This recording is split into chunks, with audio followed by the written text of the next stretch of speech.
Très bien, installons-nous alors pour cette petite méditation. Donc, prenons votre position préférée pour juste vous détendre. Si cela vous aide de fermer les yeux ou de juste devenir conscient de votre position corporelle et toute tension dans votre corps. Faisons un petit effort de juste lâcher prise, des tensions dans les épaules, dans la nuque, dans la mâchoire, dans le bas du dos. Portant juste une petite attention sur notre bien-être physique pour nous refamiliariser avec la bonté envers nous-mêmes. Un acte de gentillesse aussi simple que juste se positionner d'une façon confortable, puis de tourner notre attention à l'intérieur, où nous pouvons aussi trouver un endroit confortable dans notre propre esprit. Nous pouvons suivre notre respiration, juste le temps de quelques inspirations, quelques expirations. Devenons présents à nous-mêmes, au contenu de notre esprit, à l'activité de notre esprit, au fait d'avoir un esprit, au fait d'avoir un esprit universel et aussi au fait d'avoir un esprit personnel. Nous entendons assez souvent une voix dans notre esprit. Et ce n'est pas celle qui est toujours la plus tranquille, mais au contraire une voix qui peut être stridente, bruyante et agitée. Nous l'écoutons et pensons que cette voix est notre voix.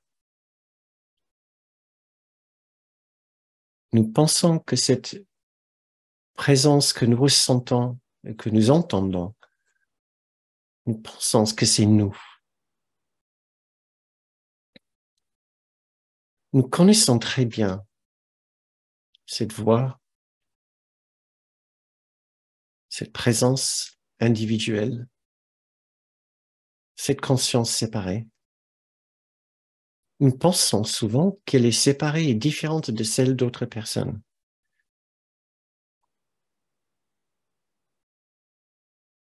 Nous pensons avoir nos propres réactions, nos propres ressentis, nos propres blessures, nos propres expériences, tout cela qui nous donne le droit de parler de notre histoire personnelle, de notre vie personnelle, bien réelle pour nous et bien différente de celle d'autres personnes. Maintenant, autant que toute cette activité peut nous apporter une satisfaction à un certain niveau, une sorte de certitude quant à notre existence et notre soi personnel, autant que tout cela n'est qu'une construction artificielle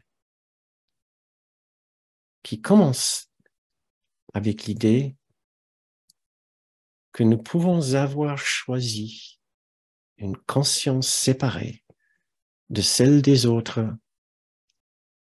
et de celle de l'unité du Christ. Cette idée de nous-mêmes, ce moi, ce soi, Cette vie que nous nous racontons n'est pas notre réalité.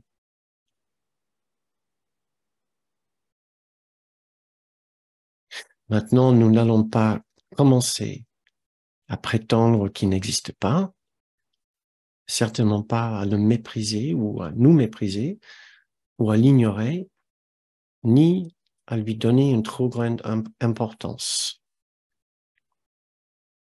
Nous allons simplement commencer à être attentifs à ce qu'il nous dit et commencer à ne pas lui donner raison ou trop d'importance. Et nous allons aussi insister sur le fait que notre réalité est toute autre chose qui nous attend de découvrir. Tout ce que nous percevons, tout ce que nous ressentons, tout ce que nous éprouvons, si ce n'est pas de la paix et de l'union avec les autres, alors ça vient du fait de suivre l'ego en nous. Et nous pouvons commencer à en prendre conscience avec le plus grande douceur et pour notre plus grand bien. Pour permettre à autre chose, une brillante nouvelle conscience, un nouvel esprit à naître en nous et à nous remplir de sa paix profonde.